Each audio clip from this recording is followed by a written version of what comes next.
Good afternoon, and welcome to another good show.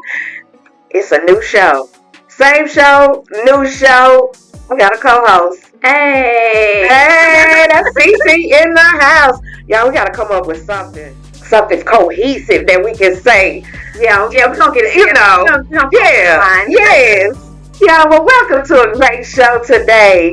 Oh my goodness, I'm gonna have to turn that phone off, y'all. Here, I am on the air. Stop texting me. Dang, tune in. Okay, get to the radio or your internet. Tune in to what? It's 92.3. All right, so we need to welcome our listeners. So usually I do a little thing where if they are new to the show, I like to welcome them. So I'm gonna go ahead and keep it the same. But we're gonna look. It is a work in progress, y'all. But if you are new to the show, I would like to say thank you. And I hope that we say something that brings you back our way. And if you are already a listener and you have been following Plant the Seed radio show, I didn't even tell the people who I was. You didn't? I didn't even say, y'all, it's Sheba the Green Thumb Diva. Sheba. Okay, I'm a little discombobulator right now. Okay, y'all. But if you have already been rocking with your girl, and now, Cece, hey, you know I celebrate you. Hey, you know I celebrate you. Hey, see y'all. Oh, I love it. Well, we did that, girl. High five. So let's talk about what we are talking about today. It is the most important liquid on the planet. It is. You know, it's agriculture, y'all. This is agriculture radio, and we are bringing real agriculture news that you can use. See that back, because I've been seeing some ashy people. Hey, and it locks is dry and stuff. Y'all need to drink some water, hydrate your hair. I said, let me try to see. So I asked Siri before I walked in the building, Cece. I said, Siri, how much of a human body is made up of water? 90%? No, Siri said, no. Siri said 60%. I think I disagree. I feel like I halfway disagree. I think it's more like at least in the 80s. At least? Yeah, at least in the 80s. So if we are made of all of that much water, I guess that other 40, if it's true, 40%, whatever that is, because what's the rest of it? If we made up of it, what's the 40%? Do you know? That's going to have to be what, your muscles? Okay, so that's the stuff that don't, y'all, I'm going left with this. Follow me. Because I'm like, if we are made up of that much water, when we get in the bathtub, when we get into water, in the pools, whatever, that 40% keeps us from dissolving. Well, yeah. Would we dissolve if we didn't have that 40%? I don't think we're going to dissolve, but you know how some people get more like pruny when they're in water versus other people? Maybe they were really sea creatures. You know, I'm like, if we water soluble people, I guess if we did not have that 40%, we would dissolve in water like Kool-Aid. Yeah. You know, sunshine. Okay, let's bring it back, y'all. We are going to teach today. I'm just, laughter is good, right? Oh, it is. Okay. All right, let's understand some things about it. Brief overview. We already talked about it. We are going to be talking to you about the lifeblood of agriculture. So underneath the first part that we would like to talk about, because it is very much important, and those are the waters, understand water pollution and the sources where it comes from. Mm-hmm. So when we think about that, okay, first of all, how pollution, let's identify that. What are we talking about? Chemical pollution, pollution from the water plants. Mm-hmm. They put so many different chemicals inside the water. I can give you a perfect example about, this was before I had my farmer track number. I'm just growing my plants out in the front of my shop.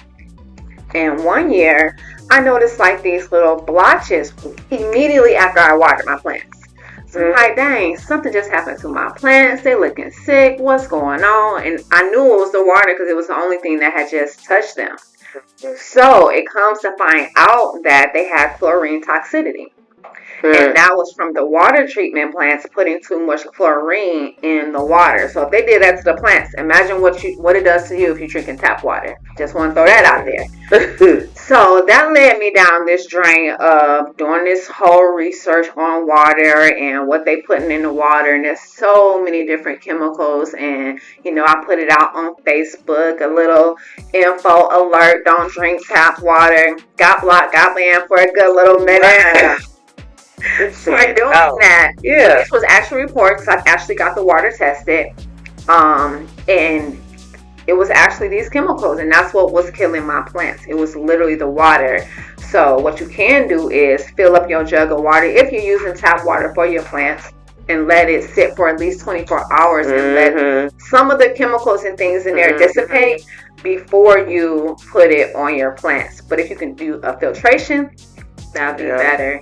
Chemicals, so that also equates to fertilizer. Even if you're using manure, things like that, that water from all of that fertilizer, it has to run off somewhere, right? And that is going back into our water stream.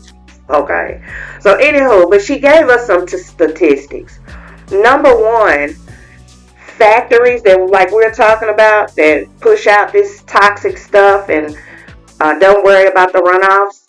Those companies target our state in particular because we think, the people think our minimum wage is $7.15.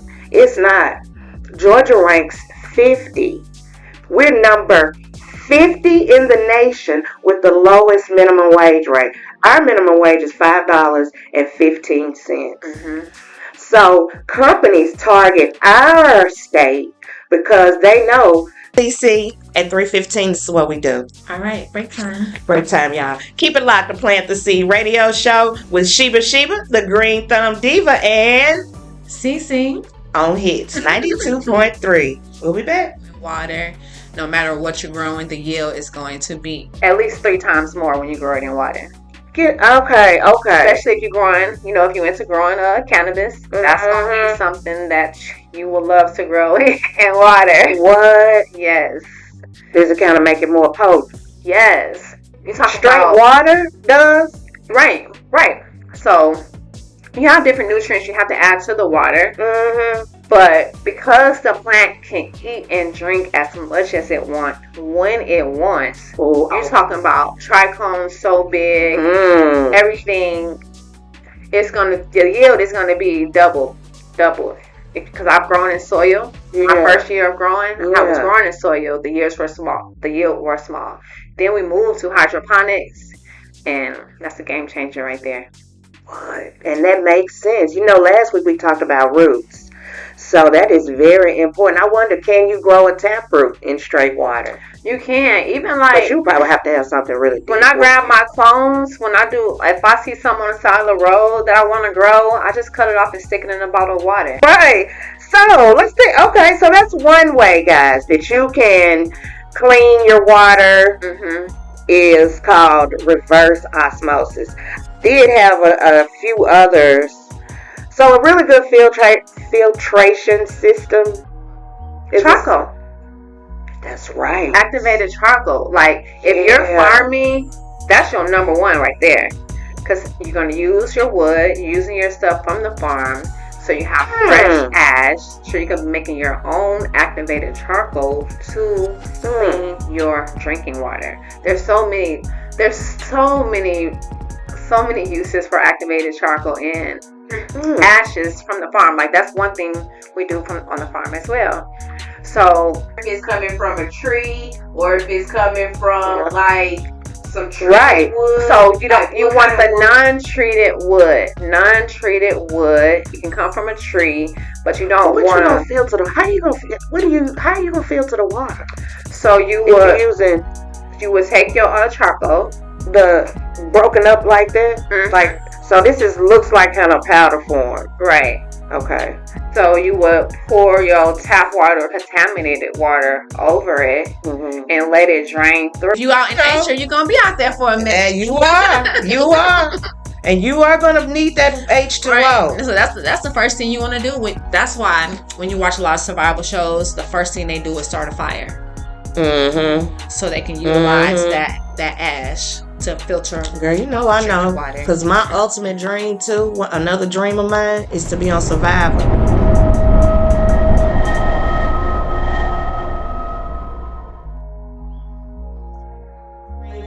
Another dream of mine is to be on Survivor. I'm gonna be on Survivor one day. People have asked me, it's like, you should go on a Survivor show. Girl, You think you can go? Go on Naked and Afraid. See, I don't want to be naked. Oh no! Yes, I would love that I want to one. be naked. I know how to make shoes with sticks and leaves. I like the Survivor ones where you can bring like 5 items with you or something, or like you can come dressed or something. Survivor, I want to go on the one. And I can't be in the cold. I gotta have stipulations. Like, oh no, you gotta be ready, girl.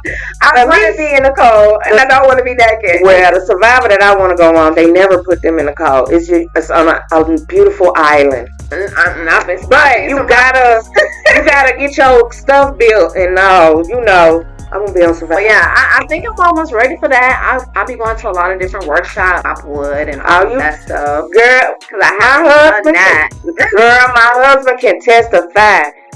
First, this was during COVID time. First, I was frustrated because we had trees that was blocking my spaghetti squash. It was on my nerve. I didn't have a saw. We had a sharp axe. When I tell you I chopped down a tree with an axe, it's a difference. Baby, I chopped a tree.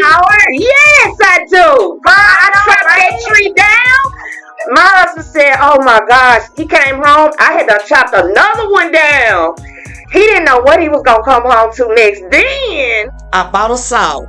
It was like Amazon Day or something like that. They had a sale on outdoor stuff. Y'all, I got a real saw. When I tell you I got the everything in my backyard, my husband for my birthday gave me a clear backyard so I could just garden everything I want. He had all the trees cut down. He did not want to come back home and see his wife up under a tree. Because I refuse to let a tree win.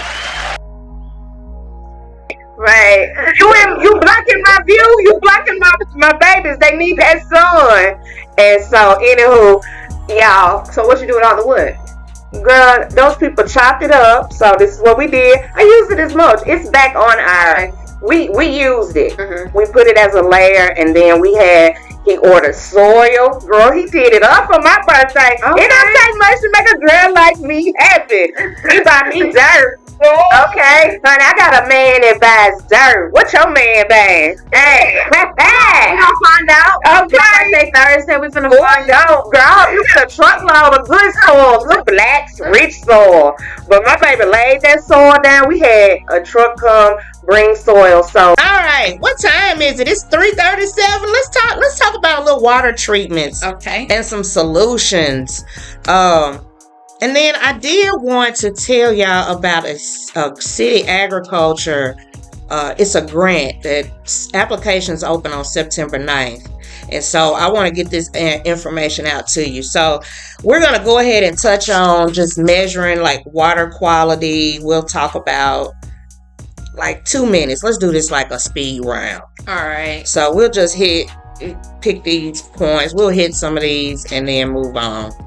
Well, one quick thing you can do is go to your local Home Depot and get that water testing kit and send it off, and it will send you a full report of your water, and it's free. Good deal. That's one thing you can do for sure, and that'll let you know how to treat your what you need to do to your water. That's good. I've also done that too with the soil, so that's a good tip. So farmers' role in improving water quality. I need y'all to take the steps to protect the water. So you've got to be proactive, farmers. We have to be proactive. So know your plan. Where is this runoff gonna go?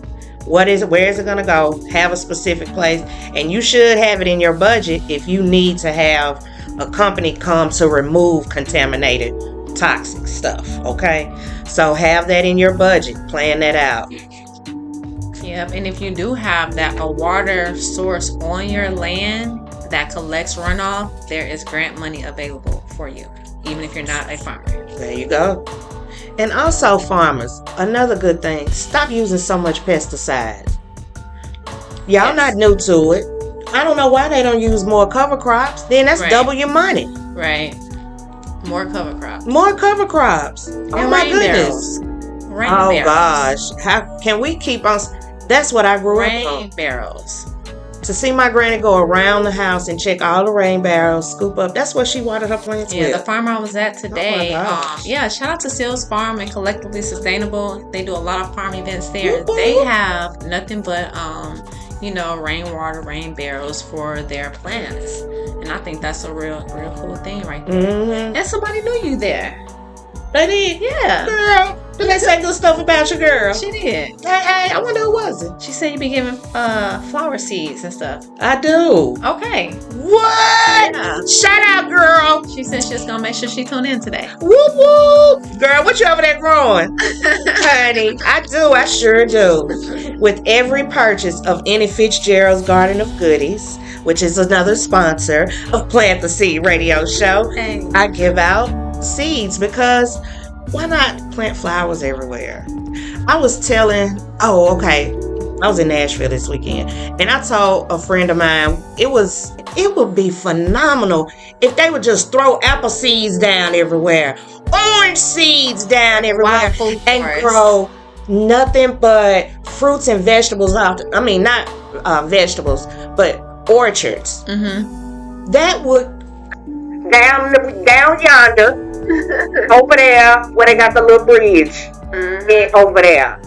I need y'all officials up in Nashville. Y'all gotta get it together. Put your minds together. I didn't see not one community garden, and I went from east, west. No, I heard about one at TSU. TSU is the Tennessee State University. They have a phenomenal agriculture program. Mm-hmm. And I did hear that they have a place where people can come and grow food and harvest it and take it on. So I was happy to hear that, but that was one. So I told them I'm inviting myself back. Mm-hmm. Find the land I'm gonna grow what y'all need, and I'll even teach you how to maintain it. Yeah, I'm about that life. Mm-hmm. You about that life? I am. Green goddess. I am. See, I did it, girl. You about that life. Okay. Y'all gonna have fun with this. Look, in October, girl, I'm gonna need you. Okay. Because I might be dipping and dashing in and out of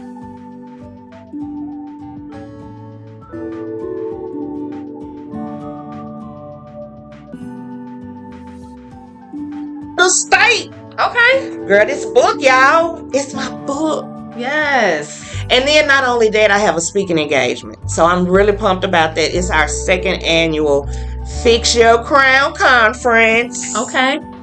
It was so great. The breakthroughs that went on during that conference, it was of everyday life. Mm-hmm. It's important to agriculture. Truly, it is. I have my own experiment that I'm doing at home. I have a bed of green peppers and 2 beds of green peppers. One gets water once a week. I'm watching that growth. I'm just documenting what I see. This just adds to other things that I do because one day after I finish this master's, I'm going to be getting my PhD, and I'm just using my own research for when I have to write my dissertation. So experience is nothing. You cannot read. That's how I learned that rabbit poop is phenomenal. I did my own little experiment with a big box fertilizer that everyone loves. And then I did no fertilizer at all. I did one with rabbit fertilizer, and I did one with castings. Have you ever heard about using your own fertilizer? Girl, I heard that, but I ain't ready for the animals that's gonna come through that. Yeah, and I don't have the space for the odor. Because that's going to take a long time to break down because we eat meat, we eat fish, we eat salt, we eat citrus. They say when you do that, you're telling the plant exactly what you need. Oh, I don't believe that. I think I do. Yeah, I don't. Oh, this is good. I love that. See? I love it. Okay, y'all. See, this is all going to be lovely, y'all. You're in for a journey. But I don't think that, because we eat all the things that we tell when we teach compost. We eat everything that we tell you not to put in your compost. So why would our poop be telling the plants what we need? Because the plant gonna recognize the nutrients that's not in the poop and produce it. I don't think so. You gotta put it to the test and see. I know it. Now, girl, you done triggered my gears.